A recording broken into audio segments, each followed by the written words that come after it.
Welcome to our channel. ప్రస్తుతం మనతో పాటు ఉన్న vegetable therapist, sun spiritual society founder అయిన విక్రమాదిత్య గారు. సార్తో మాట్లాడి ఈరోజు హెల్త్ గురించి మరికొన్ని అప్డేట్స్ అడిగి తెలుసుకుందాం. నమస్తే సార్. సూర్యోస్మితల్లి. నాన్ వెజ్ డాక్టర్స్ అందరూ కూడా చెప్పేది ఏంటంటే మీ బాడీకి ప్రోటీన్ అవసరం, నాన్ వెజ్ తినాలి అని.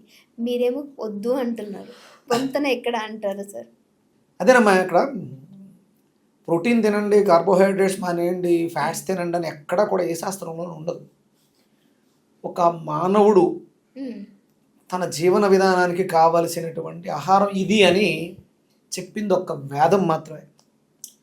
చేస్తున్నటువంటి పనిని బట్టి అంటే మళ్ళీ ఇక్కడ క్షత్రియులు మాంసం తినొచ్చు, తప్పు. క్షత్రియులు కూడా మాంసం తినాల్సిన అవసరమే లేదు. ఎక్కడ కూడా క్షత్రియులు మాంసం తిన్నారు అంటే ఇప్పుడు చాలామంది అంటుంటారు శ్రీరామచంద్రమూర్తి క్షత్రియుడు కాబట్టి మాంసం తిన్నాడు, తప్పేంటి? ఆయన క్షత్రియుడైన యుద్ధం చేయడానికి కావాల్సింది కండబలం. కండబలమే కాదు, బుద్ధిబలం. హనుమంతుల వారిని మనోజవం మారుతి అంటే మనోజవం మనస్సు శక్తితో కలిగినటువంటి వాడు మారుతి హనుమంతుల వారు. రామరావణ యుద్ధంలో రాముల వారికి హనుమంతుడు సాయం చేశాడు. ఆయన క్షత్రియుడు కాదుగా, ఎంతోమంది రాక్షసుల్ని మట్టుపెట్టేశాడు. ఆయన అంటే ఒక వానరంగా చెప్పుకుంటారు, కానీ మానవ రూపంలో ఉన్నటువంటి ఒక శక్తిశాలి. ఆయన క్షత్రియుడు కాదు. మరి అంతమందిని ఎలా యుద్ధం చేశాడు? అక్కడ చాలామంది ఉన్నారు. క్షత్రియులే అంటే యుద్ధం చేయాలంటే క్షత్రియులే అవ్వక్కర్లే. అంటే మాంసం తినాలని కోరుకుంటే క్షత్రియుడు అయిపోడు. అందరూ చెప్పుకుంటూ ఉంటారు మాంసం తినకూడదమ్మా, వేదం చెప్పింది. వేదం చెప్పిందంటే ఇంకా దానికి తిరుగులేదు. మానవులు ఎవరు కూడా, మనుషులు ఎవ్వరూ కూడా మాంసాహారులు కాదు. వీళ్ళు చెప్తున్నారు తినమని. ఒక 100 ఏళ్ళు వెనక్కి వెళ్దాం, 100 years వెనక్కి. అంటే నా ఏజ్ 40+ అమ్మా, 45+. ఓకే, నా చిన్నప్పుడు నాకు అంటే నా ఊహ తెలిసి నాకు 7వ ఏటో 8వ ఏటో ఓపెన్ హార్ట్ సర్జరీ జరిగింది నా చిన్నప్పుడే. అప్పటి వరకు నాకు పెద్దగా అంటే మా ఇంట్లో నాకు ఊహ తెలిసినప్పటి నుంచి నెలకొకసారి పెట్టేవారు. ఎక్కడో అంటే పండగలు వచ్చినప్పుడు మాత్రమే మాంసాహారం ఉండేది. దానికి కొంచెం వెనక్కి వెళ్తే ఇప్పుడున్నటువంటి ఇంత విచ్చలవిడి మాంసాహారం ఉందా అంటే డాక్టర్లు ప్రమోట్ చేస్తున్నారు. అసలు విలేజెస్ వెళ్తే ఒక విలేజ్కి ఒకటే షాపు, వాడు నెలకోసారి తీస్తాడు. మరి మీరు మాంసం తినాలని ఎలా అప్పుడు అంటే అప్పుడున్న వాళ్ళు బ్రతకలేదా? అంటే ఇప్పుడు మొత్తం చేంజ్ అయిపోయింది అంటున్నారు కదా సార్, వాతావరణం చేంజ్ అయిపోయింది. ఏం మరి చెప్పండి. కలుషితం అయిపోయింది, నీళ్ళు కలుషితం అయిపోయింది, గాలి కలుషితం అయిపోయింది, దాని నుంచి వచ్చే ఆక్సిజన్స్ బాడీకి రావట్లేదు. సో తద్వారా అంటే మనం తీసుకున్న ఫుడ్ కూడా కలుషితం అయిపోయింది అంటున్నారు. సో దీని ద్వారా ఆ ప్రోటీన్ అనేది మాంసంలోంచి కూడా వస్తుంది, దీని నుంచి కూడా తీసుకోండి అని. అంటే పొల్యూటెడ్ ఎయిర్, పొల్యూటెడ్ వాటర్ని, పొల్యూటెడ్ ఫుడ్ని క్లీన్ చేసే ఒక స్టెయినరా మాంసం, ప్రోటీన్ అనేది, మాంసం అనేది. ఇన్ని పొల్యూట్ అయినప్పుడు ఆ కోళ్ళు, మేకలు, చేపలు, పీతలు ఇవి పొల్యూట్ అవ్వా? పొల్యూషన్ క్లీన్ చేయడం కోసం మళ్ళీ పొల్యూటెడ్, హై పొల్యూటెడ్ ఉన్నటువంటి మీట్నే తీసుకోవాలా? మొత్తం మీరు అన్నట్టు కాలం మారిపోయింది, మనం మారిపోయాము, మనం తినే పదార్థాలు మరి. ఈ కోళ్ళు మేకలు మారవా? వాటికి పొల్యూషన్ ఉండదా? ఇదన్నా జల్లెడా మీటు కాదు కదా. ఇవి పొల్యూట్ అవ్వడానికి ప్రధానమైనటువంటి కారణం ఏంటంటే విపరీతమైనటువంటి మాంసాహారం తినడం వల్ల వాటిల్ని పెంచుతున్నటువంటి పరిసరాలు. ఇలాగే మనం మాంసాన్ని తింటూ పోతే 2040 నాటికి మన భూమి అంటే మనం నివాసయోగ్యమైనటువంటి భూమి మనం బ్రతకటానికి కాదు కదా, ఈ జంతువులు జీవించడానికి కూడా సరిపోదు. ఇలాంటి భూములు ఒక 3 వంతులు ఉండాలి.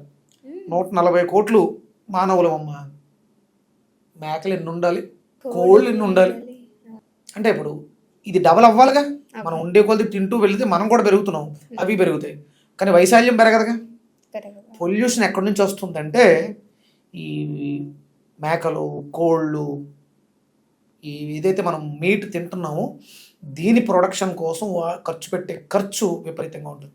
ఒక మనిషి బ్రతకడానికి నీరు ఎంత కావాలి? నెలకి రోజుకు ఒక 5 లీటర్లు వేసుకుంటే, రోజుకు ఒక 5 లీటర్లు నీళ్ళు వేసుకుంటే నెలకెంత? 5 మూళ్ళు 15, 150 లీటర్లు కావాలి. ఒక మేక ఎంత నీరు తీసుకుంటుంది? డబుల్ ట్రిపుల్ ఉంటుంది సార్ ఎవ్రీడే. కోళ్ళు దానికి కన్జప్షన్ ఎక్కువైపోతుంది కదా మన అవసరానికి. అందుకే మనకు ఇప్పుడు మామూలుగా రామరాజ్యం అంటే ఏంటో తెలుసా? రామరాజ్యం అంటే సుభిక్షం అంటారు. సుభిక్షం ఎలా అయిందంటే ప్రతి నెల 3 వర్షాలు పడతాయి.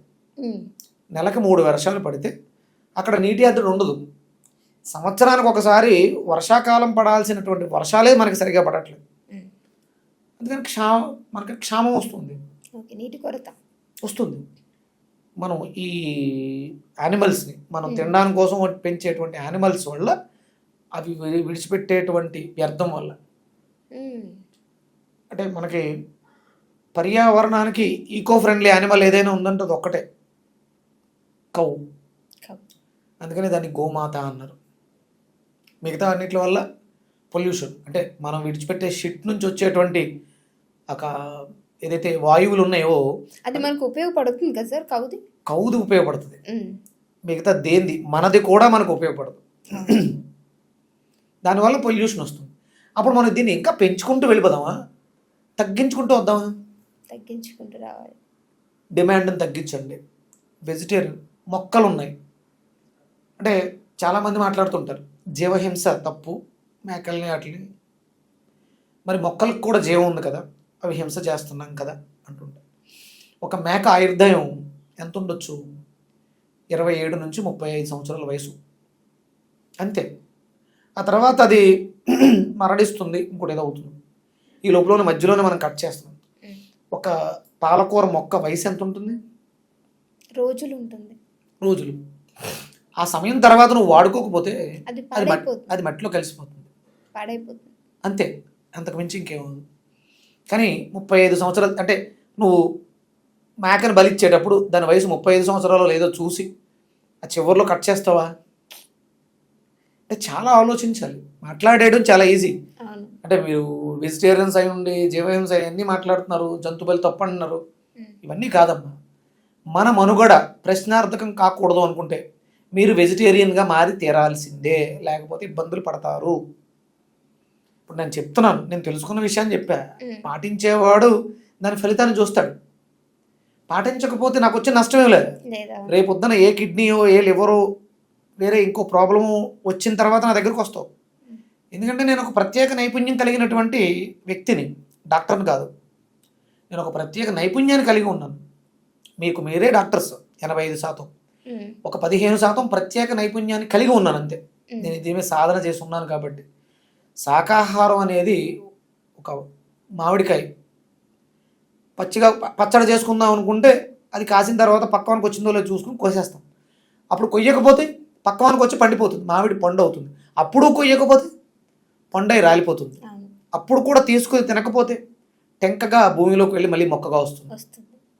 ఇది సృష్టిలో జరిగేటువంటి కార్యక్రమం. దీనివల్ల హింస ఉండదు. అది మామిడి చెట్టు నువ్వు నా కాయను ఎందుకు కోసావని బాధపడదు. మామిడి కాయ నన్ను ఎందుకు కత్తెరలో పెట్టి మధ్యలో ముక్కలు నరికేమని బాధపడదు. మనకు ఉపయోగపడుతుంది. ఇక్కడ ఒక జీవిని మనం ప్రాణం తీసి దాన్ని ఆహారంగా భుజించడానికి చేసేటువంటి ప్రక్రియలో ప్రకృతి వైపరీత్యాలు ఎక్కువ వస్తున్నాయి. దాని బాధ, దాని పెయిన్ అన్ని పక్కన పెడదాం. దీన్ని పెంచడానికి అయ్యేటువంటి ఖర్చు, వాటర్, ఎన్విరాన్మెంట్, ఇవన్నీ పొల్యూషన్ అయిపోతాయి. ఇంత పొల్యూషన్కి కారణం మనమే. దాన్ని తగ్గిస్తే ఆరోగ్యకరమైనటువంటి సహజ సిద్ధమైనటువంటి ప్రకృతి సహజమైనటువంటి ఆహారాన్ని భుజిస్తే మనము బాగుంటాం, ప్రకృతి బాగుంటుంది. Okay, thank you so much sir, మంచి ఇన్ఫర్మేషన్ ఇచ్చారు. సూర్యస్మిత.